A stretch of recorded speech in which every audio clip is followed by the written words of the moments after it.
जय भीम मित्रांनो, blue street वेल्थच्या educational चॅनलमध्ये तुम्हा सर्वांचे पुन्हा एकदा मनापासून स्वागत आहे. So friends, today is 17th November Sunday, 17th November 2024 Sunday. We are making video for tomorrow and for the next whole week, that is from 18th November to 22nd November 2024. So व्हिडिओमध्ये आपण जाणून घेणार आहोत मित्रांनो की पुढील वीकचा overall analysis कसा असू शकतो, निफ्टी किंवा बँक निफ्टीमध्ये ओव्हरऑल ट्रेंड्स कसे असू शकतात, मार्केटमध्ये अजून काही बाउन्स बॅक येण्याचे चान्सेस आहेत if there are certain good news or maybe FIIs coming back to India, foreign investments येणार आहेत किंवा नाही, की रिटेल इन्व्हेस्टमेंटच्याच जोरावरती मार्केट स्वतःला वर नेऊ शकतं, अपलिफ्ट करू शकतं. ह्या सगळ्या गोष्टी आपण पुढे मार्केट ॲनालिसिसमध्ये जाणून घेऊया. चला तर मित्रांनो व्हिडिओला सुरुवात करूया. सो फ्रेंड्स, स्टार्टिंगला आपण पाहूया SGX निफ्टी, जी आपल्याला एकदम फ्लॅट दिसत आहे. आणि गिफ्ट निफ्टी आपल्याला आय थिंक शो करणार नाही friends, cause since it's been 3 days. Yes, माझं राईट. ओके, सो गिफ्ट निफ्टीमध्ये आपल्याला काही इंडिकेशन दिसत नाही आहे. आपण ओव्हरऑल अदर एशियन मार्केट्समध्ये 15th नोव्हेंबरचं अंदाज घेऊया. कॉज 15th नोव्हेंबरला म्हणजे फ्रायडेला आपल्या इकडे गुरु नानक जयंतीमुळे सुट्टी होती. So it was a long weekend. तर आपण बघूया की SGX निफ्टी मायनर निगेटिव्ह होती. Hang Seng also same condition, minor negative, 9 points 10 points down only. युरोपमध्ये आपण बघूया फ्रेंड्स काय होतं. सो युरोपमध्ये जर तुम्ही हे बघत असाल, BL मार्केट असेल 1.82 म्हणजे ऑलमोस्ट 2%. डॅक्स जे जर्मनीचं मार्केट आहे ते 53 points मायनर 0.25% डाऊन आहे. ठीक आहे. युरो स्टॉक्स आपल्याला दिसतं आहे 0.8% डाऊन आहे. ठीक आहे. सो ओव्हरऑल युरोप पण माइल्ड निगेटिव्हिटीमध्ये आहे. आणि आपण इथे जसं बघत आहोत, डाव जोन्स इज 300+ points डाऊन. ठीक आहे. सो इथे आपल्याला थोडंसं मेजर फॉल दिसतोय. आणि नॅसडॅकमध्ये एक हेवी फॉल म्हणू शकतो आपण, कारण नॅसडॅक त्यातल्या त्यात एक ओव्हरऑल कंपोज्ड इंडेक्स आहे आणि ते शक्यतो एवढं पडत नाही. म्हणजे डाव जरी पडत असलं तरी नॅसडॅक आणि डावच्या फॉलमध्ये डिफरन्स असतो. बट दिस टाईम नॅसडॅक 2.25% पडलेला आहे. ठीक आहे. Almost 430 points. So interesting friends. बघूया नेक्स्ट वीकमध्ये आपल्या इंडियन मार्केटमध्ये ह्या सगळ्या गोष्टींचा काय इम्पॅक्ट होतो आणि कसं आपण मार्केटमध्ये आपल्याला ट्रेंड बघायला मिळू शकतो. सो फ्रेंड्स, इथे आपण आता निफ्टीचा चार्ट ओपन केलेला आहे 15 minutes टाईम फ्रेमवरती. ओके.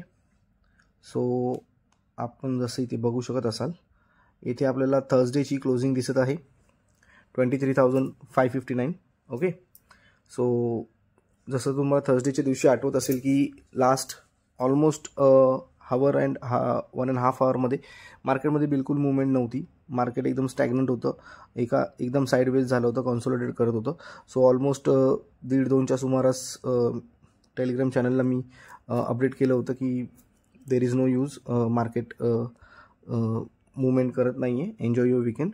सो अशा जर तुम्हाला मार्केटबद्दलच्या व्ह्यूजसाठी, म्हणजे जे माझे पर्सनल व्ह्यूज आहेत, जे माझे पर्सनल ओपिनियन्स आहेत, जे मी टेलिग्रामवरती शेअर करतो, those are not call tips, services or any recommendations to buy or sell stocks or buy or sell to take trades in indexes. So just माझी जी पर्सनल ओपिनियन किंवा व्ह्यूज असतात किंवा जे ट्रेड्स असतात ते मी तिथे शेअर करत असतो. तर ते जाणून घ्यायचे असतील तर डिस्क्रिप्शन बॉक्समध्ये टेलिग्रामची लिंक आहे. प्लीज डिस्क्रिप्शन बॉक्समध्ये दिलेल्या लिंकनेच टेलिग्राम चॅनल जॉईन करा. ठीक आहे फ्रेंड्स. तर निफ्टीचा थर्सडेचं जी क्लोजिंग आपल्याला दिसतं आहे फ्रेंड्स 23,559. सो 23,555ची जी लेवल दिली होती ऑलमोस्ट त्याच लेवलला क्लोजिंग दिलेलं आहे. सो आता बघूया नेक्स्ट वीक कसं असू शकतं. सो नेक्स्ट वीकमध्ये आपण निफ्टीच्या क्लोजिंगसाठी ओपनिंगसाठी फर्स्ट आपण 15 मिनिट्स टाईम फ्रेमवरती बघूया की उद्याचा पर्टिक्युलर डे कसा असू शकतो, आणि त्यानंतर आपल्याला एक ओव्हरऑल वीकचा ॲनालिसिस आपण त्याच्यावरती प्रिव्ह्यू त्याचा बघू शकतो. ठीक आहे फ्रेंड्स. सो मी इथे तुम्हाला ट्रेंड लाईन ड्रॉ करून दाखवतो. ॲक्च्युली जो उद्याचा जो पॅटर्न असेल मुळात त्याच बेसिसवरती ओव्हरऑल पूर्ण वीक मार्केट ट्रेंड घेणार आहे, हे मी तुम्हाला आत्ताच सांगतो. कॉज मार्केटमध्ये 3 दिवसाच्या सुट्टीनंतर आणि स्पेशली फ्रायडेला मार्केटमध्ये झालेल्या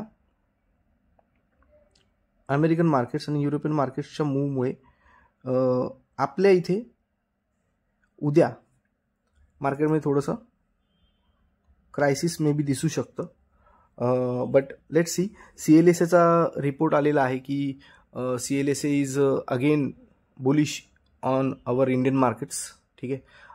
अचानक त्यांना असं वाटायला लागलं की परत पुन्हा एकदा फ्रायडेला त्यांचा एक रिपोर्ट जनरेट झाला, त्यांनी स्टेटमेंट्स दिलं CLSAवाल्यांनी. आणि CLSA एक हेवी ब्रोकरेज फर्म आहे जसं वी ऑल नो, तर त्यांना वेटेज पण आहे. सो CLSAने जे स्टेटमेंट दिलं की इंडियन मार्केट्समध्ये ग्रोथ दिसते, बुलिशनेस दिसतं. त्यांनी आपल्याला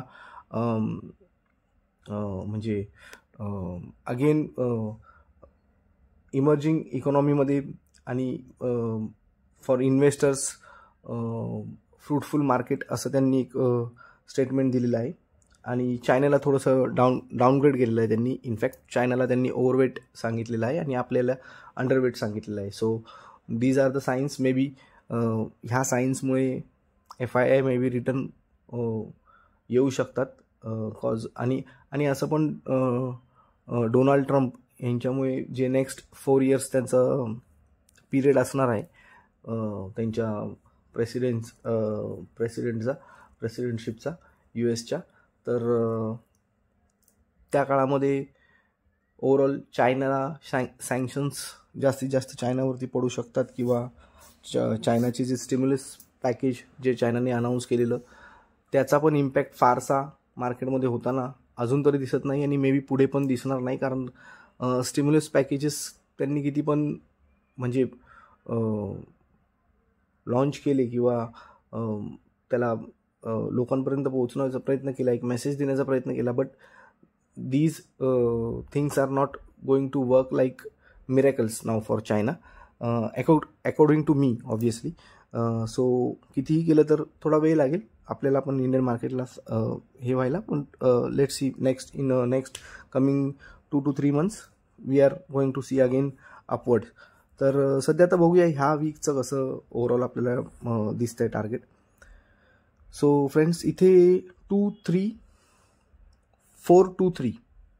so this is what I call a mirror figure. जसं आपलं ट्रिपलचे फिगर होते. So now this is 2, 3, 4, 2, 3. तर तुम्ही कर्सरने जर बघत असाल तर 23,423. ठीक आहे. ही फिगर तुम्हाला दिसत असेल. ही डाऊन साईडची फिगर आहे. ठीक आहे. जर उद्या निफ्टीने गॅपडाऊन ओपन दिलं आणि गॅपडाऊन ओपन दिल्यानंतर गॅपडाऊन ओपन आपल्याला कमीत कमी आपण 60 ते 70 पॉईंटला 60-70 पॉईंट प्लसला आपण गॅपडाऊन असं म्हणतो. सो जर उद्या निफ्टीने ओपनिंगच बिलो 500 दिली साधारण near about 23,490, 80 somewhere like that, आणि त्यानंतर जर त्यांनी डाऊनवर्ड येता जर का खाली येता असं 23,423चा हा जो सपोर्ट आहे हा जर ब्रेक केला तर मग त्याच्यानंतर आपल्याला फॉल दिसू शकतो मार्केटमध्ये. ठीक आहे. जो आपल्याला घेऊन जाऊ शकतो ऑलमोस्ट 23,333 पर्यंत. ठीक आहे. आणि हा म्हणजे उद्याचा ॲनालिसिस आहे. फॉर द बिगर टार्गेट्स आपण विकली ॲनालिसिसमध्ये आपण डे चार्टमध्ये नंतर बघणार आहोत. आणि अपसाईडला जर उद्या गॅपअप ओपनिंग दिली मे बी CLSAच्या ह्या रिपोर्टनंतर, तर अगेन गॅपअप पण आपल्याला 60-70-80 पॉईंटचा हवा आहे. So may be obviously gap up आपल्याला ॲटलिस्ट 23,630 प्लस 20 किंवा 30 प्लस असा पाहिजे सर. तर जर अपसाईडला मार्केटने अपसाईडची जी लेवल आहे ती पण इंटरेस्टिंग आहे friends. Let me show you. ती पण एक युनिक मिरर फिगरच तिला आपण बोलू शकतो आपण. सो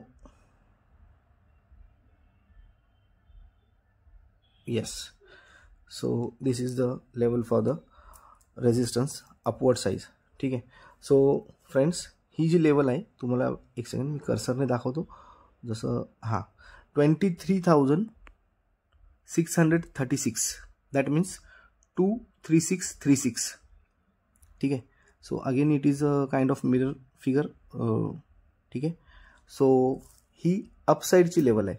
जर गॅपअप दिला मार्केटमध्ये, ठीक आहे, 620 630च्या वरती, आणि जर मार्केट तिथे सस्टेन राहिलं फॉर द नेक्स्ट 2-3 कॅन्डल्स, ठीक आहे, सो मार्केटमध्ये अगेन आपल्याला एक अपसाईडचं मोमेंटम दिसू शकतं. ठीक आहे. याला ब्रेक करून असं अपसाईडचं मोमेंटम दिसू शकतं. सो फ्रेंड्स, हे 15 मिनिट्स टाईम फ्रेमवरती आपण बघत होतो. आता आपण एक हावरली चार्ट पॅटर्नवरती बघूया. सो हावरलीवरती बघत असाल तुम्ही तर एक सेकंड, मला हे जे ब्लॅक तुम्हाला पेन्सिलने ड्रॉ करून दाखवलं तर ते डिलीट करून टाकतो. 1 सेकंड.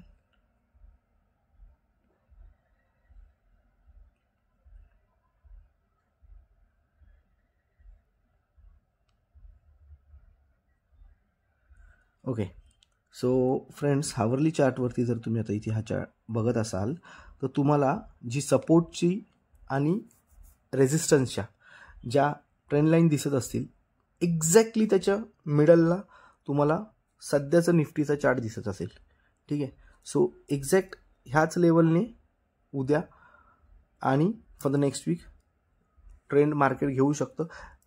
लेट सी, हे बघण्यासारखं आहे की गॅप डाऊन ओपनिंग होईल की गॅप अप ओपनिंग होईल, त्याच्यावरती बऱ्याचशा गोष्टी निर्भर करतात.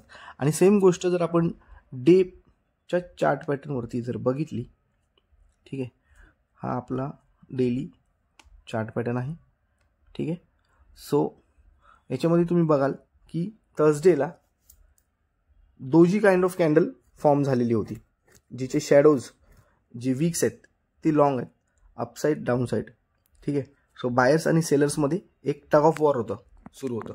सो त्यात पण जर तुम्ही बघाल तर सपोर्ट आणि रेजिस्टन्सच्या ज्या ट्रेंड लाईन आहेत 1 डे टाईम फ्रेमवरती पण, तुम्हाला थोडंसं मोठं करून दाखवतो, 1 डे टाईम फ्रेमवरती पण, सो तुम्ही इथे बघत असाल त्याही एकदम मार्केटची कॅन्डल मिडलला आहे सपोर्ट आणि रेजिस्टन्सच्या. तर गॅप डाऊन आणि गॅप अप ह्यावरती कसं मार्केट ओपन होईल ह्यावरती बऱ्याचशा गोष्टी डिपेंडंट आहेत. सो फ्रेंड्स, हे झालं निफ्टीचं. आता आपण जाऊया बँक निफ्टीकडे. आणि बँक निफ्टीकडे जात असताना पहिलं पहिलं आपण 15 मिनिट्स टाईम फ्रेमवरती बँक निफ्टीला आपण ॲनालिसिस करूया, सो दॅट आपल्याला उद्याचं ओव्हरऑल मार्केटमध्ये कसं ट्रेड घेऊ शकतो, आपण काय करायचं आहे, नेमकं काय केलं पाहिजे हे कळेल. आणि त्यानंतर आपण साधारण वीकली ॲनालिसिस करूया. सो फ्रेंड्स, बँक निफ्टीची ओपनिंग तुम्हाला जर इथे दिसत असेल तर क्लोजिंग, तर 50,239 अशी क्लोजिंग आहे. जी लेवल आपण सांगितली होती त्याच्यावरतीच बँक निफ्टीने क्लोजिंग दिलेली आहे. 50,111चा 111ची लेवल आपण सांगितली होती. सो अगेन बँक निफ्टीमध्ये पण same thing it will be applicable just cause of CLSA. आणि म्हणजे कसं झालं आहे की ऑलमोस्ट मार्केट 10% पडलेलं आहे. ठीक आहे. सो मार्केटमध्ये जसं मी मागच्या लास्ट थर्सडेला पण आय गेस सांगितलं होतं की 5% करेक्ट म्हणजे fall is considered as a bounce back, म्हणजे तिथून बाउन्स बॅक होऊ शकतं एक. ठीक आहे. 10% इज अ करेक्शन, म्हणजे मार्केट करेक्ट झाले. तर आत्ता मार्केट करेक्शन फेजमध्ये आहे. आणि नेक्स्ट जर याच्या पुढेही मार्केट पडलं, ठीक आहे, 20% पण पडलं, तर मार्केटमध्ये it is called as bear market. ठीक आहे. तर लेट्स सी, आता आपण बिअर मार्केटकडे जातोय की कसं. एनिवेज थर्सडेच्या दिवशी आपण 22,222 ही लेवल पण डिस्कस केली होती, but it again depends on how market reacts in this whole week. ठीक आहे. 18th November to 22nd November. तर त्याच्या लेवल जाणून घेण्यासाठी आपण पहिलं 15 मिनिट्स चार्ट फ्रेमवरती उद्याचं कसं काय लेवल्स आपण काढू शकतो ते म्हणजे मार्केट ट्रेंड घेऊ शकतो ते कळून घेऊया. त्याच्यावरती पुढच्या गोष्टी बऱ्याचशा निर्भर आहेत. ॲक्च्युली उद्याच्या जे लेवल्स आहेत त्याचवरती पुढे हावरली आणि डेलीच्या पण लेवल्स वर्क करतायत. सो मी तुम्हाला इथे ट्रेंड लाईनने ड्रॉ करून दाखवतो. इथे पण friends mirror figure again 40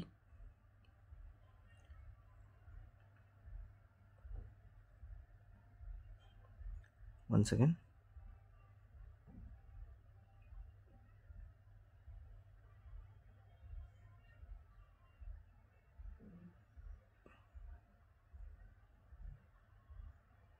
yes, इथे थोडंसं थांबूया आपण. ॲक्च्युली द फिगर इज, पण तिथे कर्सर थांबत नाही आहे. सो आपण थोडंसं प्लस मायनस करून तिथे आपण त्याला, मी एक्सप्लेनेशनमध्ये तुम्हाला बोलताना एक्सप्लेन करून सांगतो व्यवस्थित, तुमच्या लक्षात येईल. ही जी फिगर आहे डाऊन साईडची 49,894, ठीक आहे. तुम्हाला कर्सरने दाखवतो. 49,000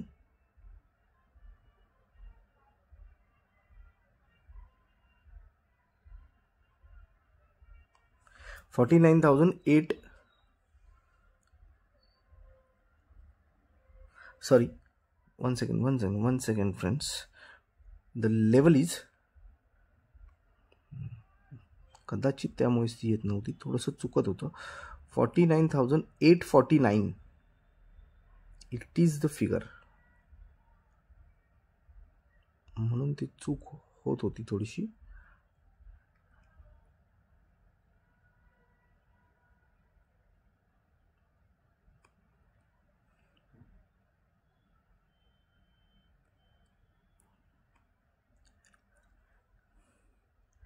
$49,849 ही डाऊन साईडची लेवल असणार आहे. सो तुम्ही असं कदाचित विचार करत असाल की आता ट्रिपलचे लेवल गेले आणि ह्या मिरर फिगर्स आल्या आहेत. सर फ्रेंड्स, असं आहे की मार्केटमध्ये जशी मूव्ज येतील किंवा जसं ट्रेंड असेल आपल्याला पण तसंच बिहेव करायला लागतं. आता जर ट्रिपलच्या लेवल वर्क म्हणजे ऑलमोस्ट आपण लास्ट 1 फुल मंथ त्याच लेवलवरती काम केलेलं आहे. इथून पुढेही करू, जसं आपल्याला मार्केट इंडिकेशन देईल त्या बेसिसवरती. सध्या आपल्याला असं दिसतं की 49,849 ही लेवल आहे डाऊन साईडला आपल्याला दिसते 15 मिनिट्स चार्ट फ्रेमवरती. इथे सपोर्ट दिसतोय. जर हा ब्रेक झाला तर मग further fall will continue, but सध्या हा सपोर्ट आहे. आणि अप साईडला रेजिस्टन्स कुठे दिसतोय फ्रेंड्स, तर रेजिस्टन्स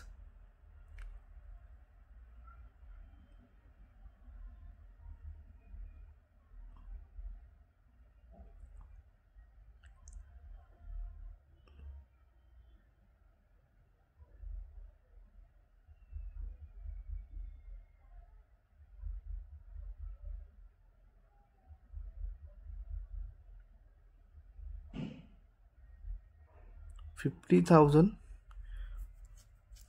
इथे पण फ्रेंड्स मिरर फिगर आहे 50,550. तिथे ॲक्च्युली एक्झॅक्ट कर्सर येत नाही, बट ठीक आहे, समजून मी तुम्हाला एक्सप्लेन करून वर्बली सांगतो तर त्याच्यातून तुम्ही समजू शकता. 50,550. सो ही रेजिस्टन्स लेवल आहे जी अपसाईडसाठी आहे. ही जर ब्रेक झाली आणि वरती मार्केट सस्टेन झालं, अगेन मी तुम्हाला सांगतो गॅप अप ओपनिंग झाली आणि त्याच्यावरती ह्या लेवलच्या वरती मार्केट सस्टेन झालं, कारण बँक निफ्टीला गॅपअप म्हणजे कमीत कमी 100-125 पॉईंटचा गॅपअप हवा. जर तेवढा गॅपअप मिळाला तर almost bank Nifty already open होईल 50,350-400च्या आसपास. आणि त्यानंतर जर 550 क्रॉस करून जर वरती सस्टेन केली 2-3 कॅन्डल्स तर मग अपसाईड आपल्याला बघायला मिळू शकते. आणि डाऊन साईड लेवल आपण दिलेली आहे 49,849. ठीक आहे फ्रेंड्स, तर ही 15 मिनिट्स टाईम फ्रेमवरती झाली. आता आपण हावरली चार्ट बघूया. तर हावरली चार्टमध्ये बघा फ्रेंड्स, म्हणजे बघा कशी गंमत, बघा कसं आहे. जी लास्ट हावरली कॅन्डलमध्ये लास्ट फुल डेचा जी रेजिस्टन्स म्हणजे जी वरची लेवल आणि खालची लेवल ह्या पूर्ण कॅन्डल्स रेजिस्टन्स आणि सपोर्टच्या ट्रेंड लाईनमध्येच दिलेल्या ड्रॉ केलेल्या पॅटर्नमध्येच आहेत. आता हे तर आपण आधी बघितलं नव्हतं, पण लेवल्स कशा वर्क करतात त्या बघा. आणि सेम कंडिशन तुम्हाला डेली चार्ट फ्रेमवरती बघायला मिळेल. ठीक आहे. सो अगेन बघा, लास्ट थर्सडेची कॅन्डल बँक निफ्टीची बघा. आता हा सपोर्ट आणि रेजिस्टन्स आपण ड्रॉ केला होता 15 मिनिट्स टाइम फ्रेमवरती उद्याच्या दिवशीचा ॲनालिसिस समजून घ्यायला. बट ही पण कॅन्डल तुम्ही एक्झॅक्टली बघा. ठीक आहे. हिचा वीक म्हणजे हिचा हाय आणि हिचा लो एक्झॅक्टली तंतोतंत तिथेच आलेला आहे जिथे आपण रेजिस्टन्स आणि सपोर्ट ड्रॉ करून दिलेला आहे. So friends, this is how level works. ठीक आहे फ्रेंड्स. तर व्हिडिओ खूप लांब होत आहे आणि ॲक्च्युली थोडासा वीकली ॲनालिसिस होता, त्याच्यामुळे थोडंसं जास्त वेळ लागत आहे. सो फ्रेंड्स, ह्या पद्धतीने निफ्टी आणि बँक निफ्टीमध्ये उद्याच्या दिवसापासून आपण for the next whole week काम करणार आहोत. बाकी जे पण काय असेल मी तुम्हाला लाईव्ह मार्केटमध्ये टेलिग्रामवरती अपडेट करतच असतो. ठीक आहे. आणि इतरही काही असेल, काही क्वेरी असेल, काही प्रॉब्लेम असेल तर कमेंट बॉक्समध्ये नक्कीच विचारा. ठीक आहे. तुमच्या क्वेरीजना, डाऊट्सना उत्तर दिलं जाईल. आणि व्हिडिओ आवडला असेल, व्हिडिओजपासून थोडासा जरी तुमचा काही फायदा होत असेल, तुम्हाला हे व्हिडिओज युजफुल वाटत असेल तर प्लीज प्लीज प्लीज कमेंट बॉक्समध्ये जय भीम लिहा. चॅनलला सपोर्ट करा, चॅनलला ग्रो होण्यास मदत करा. ठीक आहे. लाईक, शेअर, सबस्क्राईब करायला विसरू नका. तोपर्यंत नॉलेज घेत राहा स्टॉक मार्केटचं, स्टॉक मार्केट शिकत राहा, नॉलेजेबल व्हा. ठीक आहे. तर नेक्स्ट व्हिडिओपर्यंत तर भेटूया पुढच्या नेक्स्ट व्हिडिओमध्ये. तोपर्यंत सगळ्यांना मानाचा जय भीम, जय शिवराय.